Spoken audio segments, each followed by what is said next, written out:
Hello, my name is Marcus. I'm the compiler of a collection of therapy quotes entitled 1001 Windmills of the Mind. This is part 1 of 3 of TQ 576 to 566. And in this part 1, I want to try to offer the context for part 2 and part 3. So the quotes are going to be presented in part 2 and part 3. And I'm going to use this part 1 to provide sort of the backdrop to it, or to somehow convey the importance of the quotes. I feel like this sort of contextual background is needed. I'm reminded of one motivational speaker. He said, self-help speaker, he said, I'm not just going to present, I could just try to present some ideas to you, dear audience. I'm going to do you one better. I'm going to sell you on them. Now, he was a very charismatic guy, so maybe he was able to do that. Unfortunately, I don't think I can think of it in that way. But the next best thing is to. I mention this anecdote because I want to infuse some sense of importance to this background knowledge, to provide to help make sense of the quotes to follow in part 2 and part 3. Actually, I did this presentation already a couple of times, but I'm having a lot of tech issues, and this is like my third redo of this overview.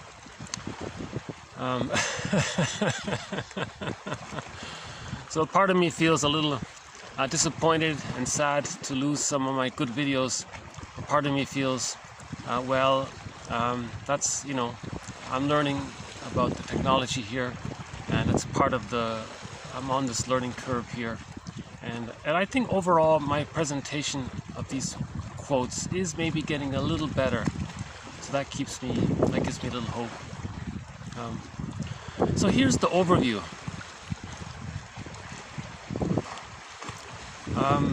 The overview is Margaret Muller's theory of the psychological birth. She says that the child's psychological birth doesn't automatically happen with the biological birth, that there's this process which she calls the separation individuation process. And this process has various sub-phases.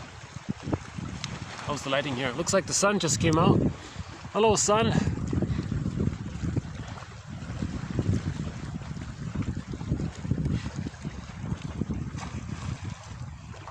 Yeah, if we're lucky, we'll see the seal. Okay. We're going to see a few seagulls like that one there.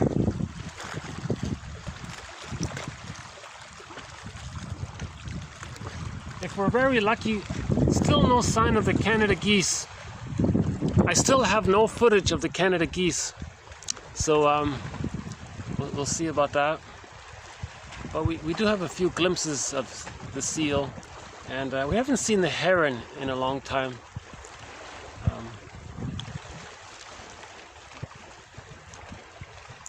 Okay, so it makes intuitive sense right off the bat that when the child is born, he doesn't have his psychological mind developed. He was just biologically born. Now, Mahler says that at around the age of 3, if everything goes well, we can say that the child has achieved his psychological birth, meaning he is sort of more psychologically, emotionally, spiritually himself. He's sort of he's found his personhood, his own individuality. He's more separated from the mother, and he's more independent. That doesn't mean he doesn't have further needs later on, but primarily he has achieved what's called the psychological birth. Now, in order to go through the process, the separation individuation process, practicing rapprochement, whole object relations, and then the psychological birth, and then having access to the real self. Right? In order to go through that process, in the very beginning, the child needs what's called the stage of symbiosis. This is the subphase of this process.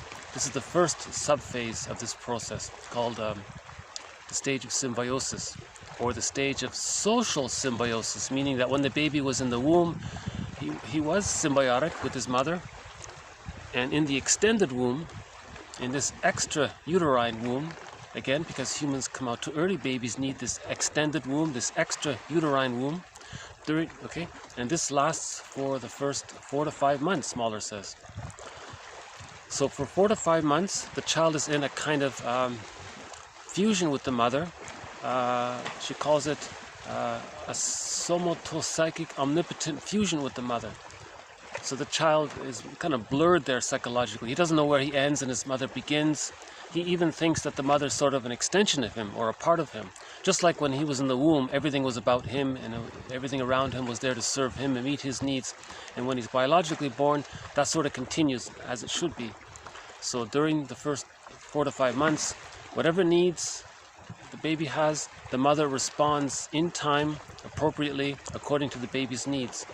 That's called the child getting his symbiotic needs met. Right? So no schedule, no bottle, none of that. It's according to the child's needs.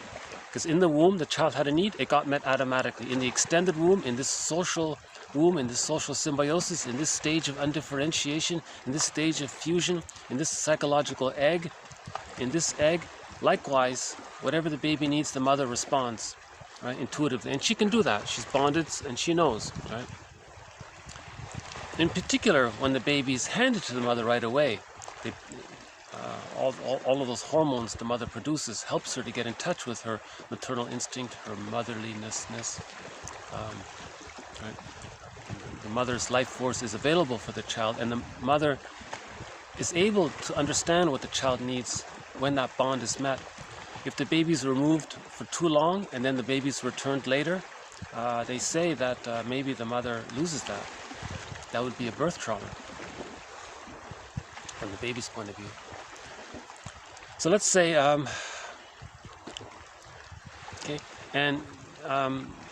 so what that, if I can borrow that motivational speaker for a minute, what he would want to sell is the idea of the importance of this psychological egg, how important it is. Just like the uterus, how important it was for the child's biological birth. Likewise, this psychological egg is as important for the child's psychological birth. You see? With the psychological birth, he has access to the real self. That's I'm okay, you're okay. That's natural, normal, healthy development. There's mutuality there. He's calm, he's friendly, and he knows what he likes, and he can express himself, and he can be a little creative. He knows his uniqueness. He can feel a wide range of affect. The real self, part of the self, will allow him to mourn if he needs to mourn losses. The real self will allow him to be happy if the situation is for him to be happy. The real self gives him a wide range of aliveness, of affect, appropriate affect, and there's a wide range of emotions. See? So that means if he needs to mourn losses, the real self will say, okay, you need to mourn losses? Well, here are your emotions. You can go through this mourning process, this grief process. The real self, part of the self, it means that when the person's in relationships, they're not bogged down by some exaggerated fears from trauma of either being impinged upon by the mother, engulfed by the mother, or abandoned by the mother. Because if he gets enough love, those issues don't enter into the equation. The child has mutual relationships based on I'm okay, you're okay. Right?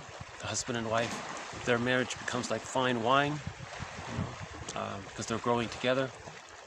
See, if they don't have that mutuality, this I'm okay, you're okay, if they're stuck in something other than that, then they may be transferring the traumatic past into the present and replaying the past to try to get a better outcome, which can't be done, and the other partner might be doing the same thing. So those marriages often end up like sour milk, they say.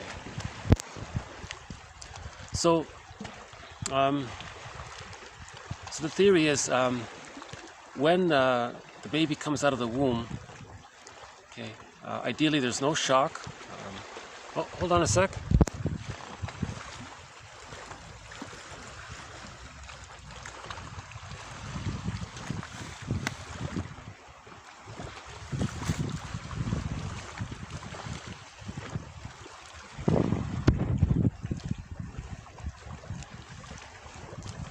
So first of all, there should be no prenatal distress syndrome. So that's considered to exist, prenatal distress syndrome. When we had that example, the woman was pregnant, she went to the rock concert and the kid was kicking, and she thought how wonderful it is that she thought her kid was going to become a soccer player.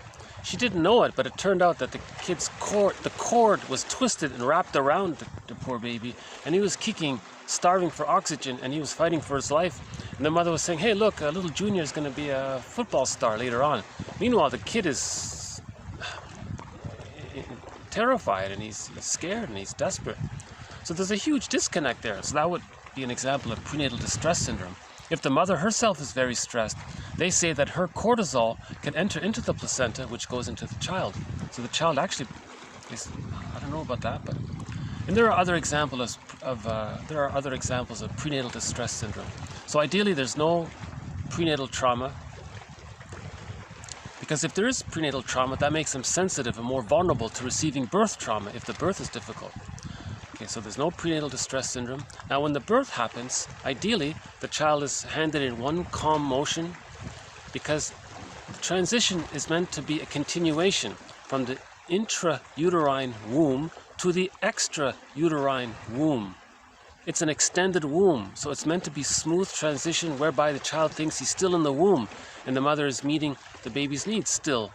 You see? So this is an extended womb. Mahler just calls it the stage of social symbiosis because there's two people there and it's a social element to it. Whereas in the womb, it's just the original symbiosis. But that symbiosis that continuity of symbiosis has to be there, unbroken. You see. Now it's okay if there's a little disruption, the mother can repair it, but by and large, that birth is meant to be in one calm motion, the baby, barring emergencies and all that. Ideally, the baby's handed to the mother directly in one calm motion, because again, all of her hormones are there to help her bond to the baby and to help the baby bond to her. Now they're bonded, they're glued there, let's say, right? And that helps the mother to know and be attuned to her baby's needs, so she can fulfill her role to be there to meet her baby's symbiotic needs. You see, that's a huge concept, because if the child's, Mahler calls it optimal symbiosis, so if the child gets his needs optimally met, then at the age of 4 to 5 months, he can gradually hatch out of that psychological egg. Now this hatching out process is gradual. Unlike the biological birth that happened in a couple of seconds, this hatching out of the psychological egg is gradual, and it takes over 2.5 years. And there are subphases for it. But the key point here, so that charismatic speaker would say, I want to sell you on this idea. I guess he would say, what he wants to sell, or what, I wish I had his charisma and maybe I could try to sell the idea that egg is needed. If the child doesn't get that egg, that psychological egg, if he doesn't get his needs met during those 4 to 5 months, right, then he doesn't really go through the separation individuation process, because he didn't achieve enough basic trust to go through that process. He's terrified. He needs the egg to go through the process. If he doesn't get his egg needs met, he doesn't really go through the process. So what happens if he doesn't get his egg needs met? Okay, well, we'll have a few quotes on that coming up, but just briefly, if he doesn't get his egg needs met, that's called the hostile provocative attachment style, or the bully pattern, or the emotional schizoid version of that is that character Iago. So in this case, if the person is aggressive and hostile and all that, it's as if he's trying to find someone else to fuse with, because he didn't get to fuse with the mother. So he wants to maybe find someone else to fuse with them. It's a secondary delusion. No one can do it. That's a one-time deal. That egg, for the first 4 to 5 months. That's a one-time deal. It can never be recreated. But if the baby didn't get it, he's going to spend his whole life trying to recreate it. And he'll be aggressive, and he'll try all kinds of aggressive means. If he wants lackeys to be at their beck and call, and constantly, endlessly give him perfect respect, you see, and they're trying to sort of get their symbiotic needs met. It can't be done, and it's like Sisyphus, and he'll be aggressive and hostile and bullying his whole life, and he can't get it. Now, Burgner says the way to understand this is that what he's doing unconsciously, he's trying to communicate that he didn't get his symbiotic needs met, right? Or that he only got them partially met. One author said he was prematurely ejected out of the symbiotic egg. He was prematurely ejected, and he's trying to get back in. So there's that joke. We spend the first 9 months of our lives trying to get out of the womb, and then the rest of our lives trying to get back in. I think that's in reference to this issue, maybe. So that's right there. That's a key point about the importance of the child getting their symbiotic needs met. Now let's say the child is fused with the mother. He is sort of in this symbiosis with the mother, but it's negative, or it's problematic, or it's prolonged artificially. Some mothers, you know, they maybe, not to blame them, but maybe they think they can covertly use the child to comfort them in this symbiosis. The mother might think that she can arrange it so that the child is always at her beck and call, and gives her due consideration and constant respect, and sees her and listens to her, because when she was a child, maybe she felt unheard and unlistened to. And now she's trying to get that from the child. That's called childhood parentification. That phrase was very popular in the 80s, apparently. I think we should keep that phrase. Now, a mother doing that, it's not to blame her. If she's traumatized, she's engaged in the repetition compulsion of trying to master that trauma. Now, how is she trying to master it? She's trying to communicate it. So she may do one of two things. She may say to the child, look, child, I didn't get my egg needs met. I can't give you your egg needs met. Or the mother says, hey, finally someone is going to be at my beck and call. Now, when the mother does the first version, when the mother says, I can't give you what you need because I didn't get what I needed, Burgner would say she's trying to communicate that she didn't get her needs met. When she repeats the trauma to her child, she's trying to communicate that when she was a child, she didn't get her needs met. That's called the negative magic gesture, intergenerational trauma. Okay, so we have a major thread in this series called intergenerational trauma. One of the main ideas is that if the mother didn't get a secure attachment style, she doesn't have it to offer her child. And it gets passed down, and that child grows up, and that's why I like that music video, Because of You, that's by Kelly Clarkson, the video of that song. It shows how she tried to stop that repetition compulsion, right? If you haven't seen it, yeah, it's a good video. So let's say the child, more or less, gets his symbiotic needs met during the first 4 to 5 months. They weren't totally absent, or he wasn't prematurely ejected. Let's say he sort of did get them, but it was sort of negative. Aha! So now he's stuck in the symbiosis, in the tar pit. Because with enough love in the first 4 months, the child receives enough basic trust to hatch out. Now, if he doesn't get that, it's not optimal, and he's stuck there. Now, between 5 months and 15 months, ideally, with the basic trust, he would gradually hatch out. But if he can't hatch out, he's going to be angry. Because just like the baby would be angry if he couldn't be biologically born when he's meant to be biologically born, if someone said, no, stay in there longer, and he said, no, I want to come out, and he would be stressed and angry. In the psychological egg, a similar sort of thing happens. At the age of 4 to 5 months, the child wants to differentiate out. You see? So if he's in this fusion with the mother, he wants to come out, but if it's negative, he can't come out. Because it has to be safe enough to get out for him to hatch out. So let's say he doesn't hatch out, he's stuck there. So in the first case, in the first scenario, in the hostile provocative one, the Iago one, the bully one, they didn't get their symbiotic needs met at all, basically, or it's too little, and they're trying to get it still. In the second stage, the child is in the symbiosis with the mother, but it's negative, and he can't get out. He's stuck there. Now that's called the narcissistic pattern because it's so painful. What the child does is he interprets the mother not being good enough to help him leave the fusion as being rejected, unloved, despised. He feels hungry, enraged, empty, however we want to call it. It's either a plane or a boat. I hear some kind of motor. Hold on.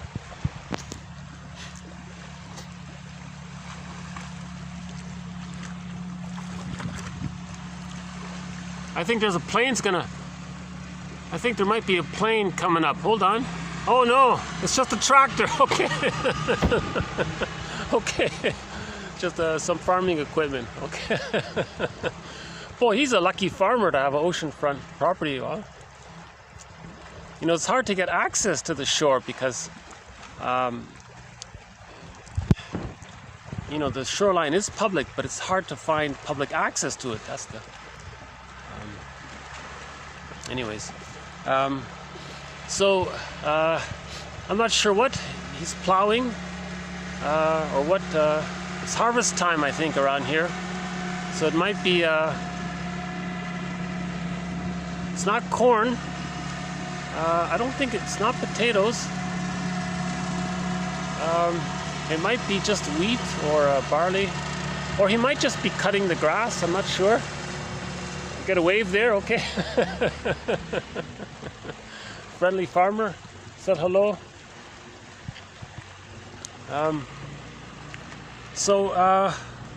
Let's move on. Jeez, I thought that was going to be an airplane. Huh? Okay.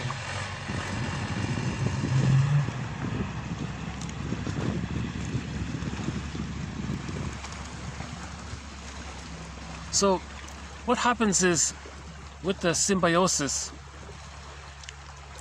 the child interprets the mother's lack of love as some kind of rejection. Now the image of the self becomes split now. Now there's this a part self-representation that's despised, or the hungry, enraged, empty part self. Now that gets repressed. Now remember, when something's repressed, it's later on seen outward. That's called projection. Okay, just briefly again, projection is the means of bringing repressed material to consciousness. So later on, when a person says, when he sees something negative outward, he might be talking about himself. So in other words, the child's feeling unloved, he represses that. When something's repressed, it's later on seen outward. Okay, so keep that in mind for a sec. Now the child holds on to the part self-representation that's omnipotent, grandiose. The mother's omnipotent, this giantess in the nursery. He feels grandiose and very special. Again, the baby, it's all about him in the womb. In the extended womb, it's all about him. Now he's stuck in the symbiosis. So during the symbiosis, it's all about him. Right? He's still in the psychological fusion with the mother. Now, because it's painful, he rejects the part self. He rejects the part of him that feels unloved. Right? He holds on to the part of him that feels so important. He has to feel important. Now he's fused with the image of the mother as being omnipotent. So now what happens is, because the self-image, that part self-image is fused with the mother image of being so great, he does what's called identification with the aggressor. He adopts his mother's thinking, his mother's position. The mother was in the one-up position, devaluing the child. The child can't take it anymore. The persecutory anxiety is too great. The abandonment depression is too great. Feeling empty, despised, shamed, unloved, humiliated. It's too much. He can't take it anymore. He gives up. He represses his true self. Okay? This hungry, enraged, empty part self, the true self, it gets repressed. He identifies with the aggressor. Okay? So now, with the fusion of his grandiose self and the omnipotent other, he thinks he's very important now, right? So that's the narcissistic pattern. Hold on, a couple of birds here, just some seagulls. Yeah, I've got a nice view here.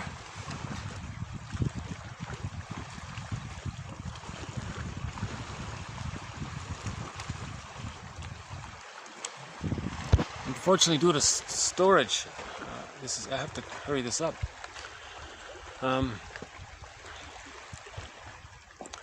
Okay. So the baby. Originally, all babies adopt the "I'm not okay, you're okay." Okay. So the baby must think the mother's okay for the attachment. Now, when the mother's unavailable, the child feels that he's not okay. So that's the birth of the attitude, I'm not okay, you're okay, right? Again, the baby must form an attachment to the mother at all costs, even if the mother's rejecting. If the mother's frightening, how does the baby bond to the mother if the mother's frightening? Actually, he couldn't do it, really. So he has to delude himself to think that in a delusion, he thinks, like a he thinks the mother's good, and that's how he preserved the attachment through this big lie, let's say, this delusion that the mother's all good. Now he has this attachment through this fantasy, through his false self. So he manufactures a false self, and he uses the false self to bond to the mother. And with the false self, it's false, so he's always lying, saying the mother is always good. That's how he sort of gets his attachment. So the child's a genius that way, because the baby has to bond to the mother. Now, if the mother's more loving than frightening, it's easy. That's called a secure attachment style. That's fine. But if the mother's more frightening than loving, the baby has to adopt this, they call it the moral defense. He decides he's not okay and the mother's okay. That's a defense mechanism. Again, defense mechanisms deal with anxiety. The baby feels immense persecutory anxiety if the mother's more frightening than loving. If she's more loving than frightening, it's okay. That's a secure attachment style. He can develop the I'm okay, you're okay. He can easily end up with the I'm okay, you're okay at the age of 3. Someone said all babies basically begin with the I'm okay, you're okay in the beginning, because no mother's perfect. But by the age of 3, it sorts itself out and it becomes I'm okay, you're okay, whole object relations. So in the beginning, the child thinks I'm not okay, mother's okay. So I'm okay, you're okay, right? Now in the narcissistic period between 5 months and 15 months, the pain is too great. He can't hold on to that anymore. He can't hold on to himself anymore. He has to repress it all, and he identifies with the aggressor because remember, he's fused there, so it's easy to do. So now he adopts his mother's position of being in the one-up okay position. Now, originally he thought he was not okay and the mother was okay. He becomes the mother, adopts her thinking, and because he thought that she was okay and because he thinks he's her, he then adopts the position, I'm okay, and others are not okay. Now this other is what he's talking about. Remember that hungry, enraged, empty part self is repressed? He sees it outward onto others. Okay? So that's the I'm okay, you're not okay. Or a repetition of the mother's attitude from the baby's point of view that the mother was okay and he wasn't okay. He identifies with her and then he adopts her philosophy and he says for himself, because he thinks he's her, that he now can say that I'm okay and you're not okay. Now when he says you're not okay, he's talking about his mother's attitude towards him, now seen outward. You see? So in the narcissistic pattern, they're negative towards others. It's called the hostile mind. Their humor is negative and put down, and sardonic humor, black humor. They're always putting others down to communicate that that's what their mother did to them. It's called the negative magic gesture. Sisyphus, he can spend his whole life in this repetition compulsion of trying to communicate what his mother did to him. So a person with a narcissistic pattern, every time he's putting others down, finding excuses or reasons why it's okay for him to put them down, or lying that he's so important to preserve the omnipotence and the fusion with the grandmother and to preserve his infantile megalomania during that stage. So his sense of joy is Schadenfreude. It's a pathological joy. When he puts others down, he adopts the mother's point of view of him thinking the mother put him down. So the mother put him down from the baby's point of view. He becomes her, and he does to others what his mother did to him to communicate what his mother did to him. You see? Now, when the mother being in the one-up position, using the child, she felt good, right? If she had that need to do so. So she got serotonin. Now, if he adopts her way of thinking, he gets serotonin by putting other people down. So serotonin is that feel-good chemical. So you feel safe. So when you feel safe, you get serotonin. Now the mother was in a safe position. The child wasn't. He becomes her. He wants to be in a safe position. How does he be in a safe position? He does to others what his mother did to him. The mother got serotonin by putting the child down. He does to others what his mother did to him to get that serotonin. So he's caught in that. He's doing the same thing his mother did. You see? So that's also intergenerational trauma. The mother had a Jocasta complex, and then the son develops a mother complex. And if that guy grows up and has a son, and he does the same thing to his son, he now has a Elias complex, covered in a previous video. So those are separate threads throughout the series: the Jocasta complex, the mother complex, the electric complex, and the Elias complex. Important concepts here. I only got a couple of minutes here. If this video abruptly ends, then just please switch over to part 2. So this part 1 is just sort of a build-up to the quotes. Okay, so now in that narcissistic pattern, when he devalues others, he triggers the memory of his mother devaluing him. Now he feels like the victim, and now he feels justified to devalue others. Now there's the loop. He hurts others. He unconsciously is reminded of being hurt. When he hurts others, he's unconsciously reminded of his mother hurting him because he's identified with her. Now he feels like the victim. Now he feels justified to devalue others. Now he feels hurt again, and he spends his whole life like Sisyphus, devaluing others. And it can accelerate, right? It can snowball, and when he projects, when he sees his devalued self onto others, he may try to coax to others to demonstrate some kind of a disadvantage. Then he feels one up. He may spread lies about them and sabotage their success or sabotage their happiness. He wants to see the other put down because he wants to communicate that his mother put him down. It's a negative magic gesture. He's spending his whole life in battle with his mother, trying to show her up. A person with a narcissistic pattern is spending his whole life trying to show up the mother by showing everyone how bad she was through his behavior of being so negative. See? So you can see, I think you're starting, hopefully you're getting a sense of why it's important for the child to get their symbiotic needs met properly. If he doesn't get it at all, he's the bully. That's the bully pattern. If he gets it in a negative way and he's stuck there, that's the narcissistic pattern. He's always angry. The main emotions for the two of them are hate, greed, envy, grenvy, spite, vindictiveness, schadenfreude. The serotonin, that's the pathological joy from the serotonin. He gets serotonin through the pathological joy of putting others down because his mother put him down, and that's how the mother felt good. The mother felt good using the child to meet her needs, and he felt one down, so he's doing what the mother did. He's doing to others what his mother did to him. So that character, Mark Stone, in the 1955 comic book series Psychoanalysis, EC Comics, Dark Horse Publishing, there's a character in that comic series, a guy named Mark Stone. The mother exploited him, used him. He grew up and became a womanizer. And he used women to communicate that his mother used him. So it's a very good example of this. The Don Juan, the Playboy, the Peer Gynt, a lot of these narcissistic patterns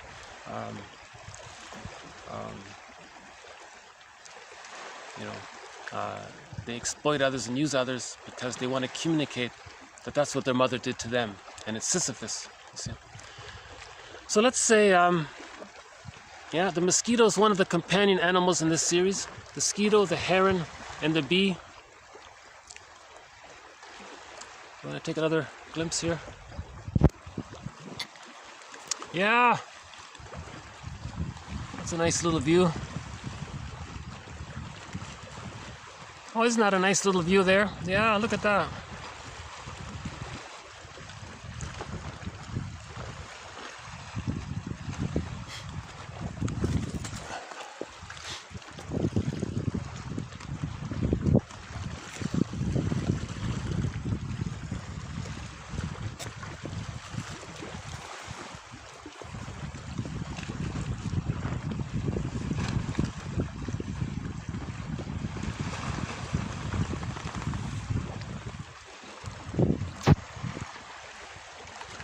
So let's so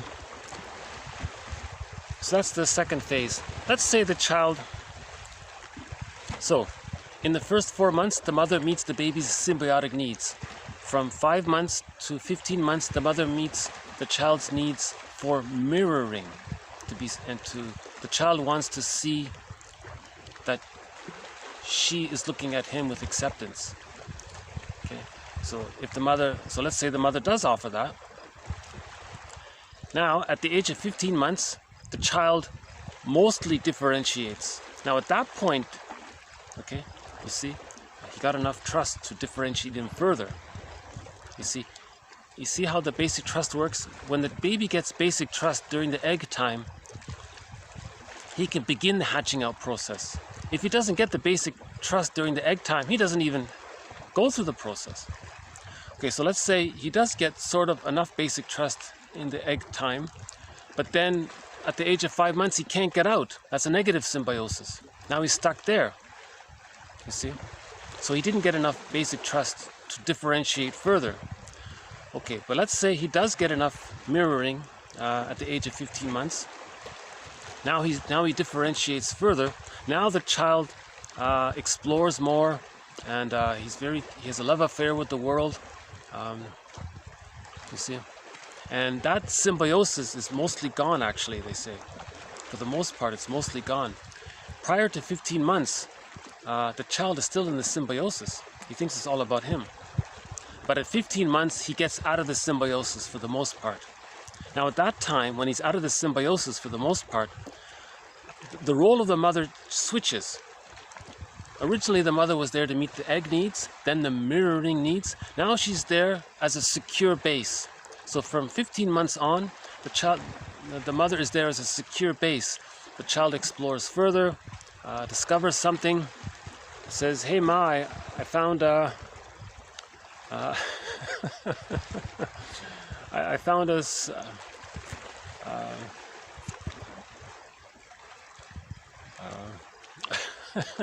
what could he find? What would he find out here? Let's see.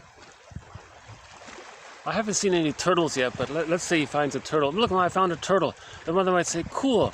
I'll tell you what I know about. Can I tell you what I know about turtles?"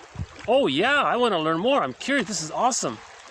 So the mother engages in what's called improv, or what's called communicative matching. She says yes and. She accepts, for the most part, what the child discovers and adds to her knowledge, right? So she's supporting the child's learning process. That's called communicative matching.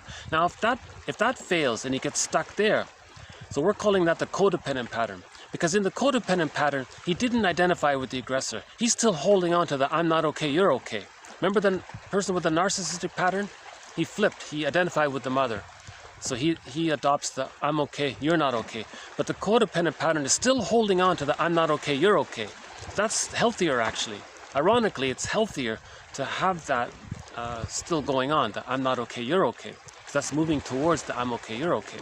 If he's stuck in the "I'm okay, you're not okay," he's in a tighter situation. His trauma is more severe, right? So he's tighter there, and he's angry, and he's more bitter, and he's stuck there. And you see, that's why it's, a lot of people say, but Masterson has an approach to unwind that Gordian knot. There is a way to unwind that Gordian knot. So let's say the child is stuck between 15 months and 36 months. So he still has the "I'm not okay" and "others okay." That's sort of the codependent pattern, the pleasers, and they always see others as so great and they're not so good. And they're in their work, they often they help others at their expense, and they see others in a so great light, and they devalue themselves. So they sell themselves short, they give their power away, so to speak, and they're always seeing others in this idealized way because they're still stuck needing to see their mother in that idealized way to reach the psychological birth. So they're caught in that phase called the rapprochement subphase.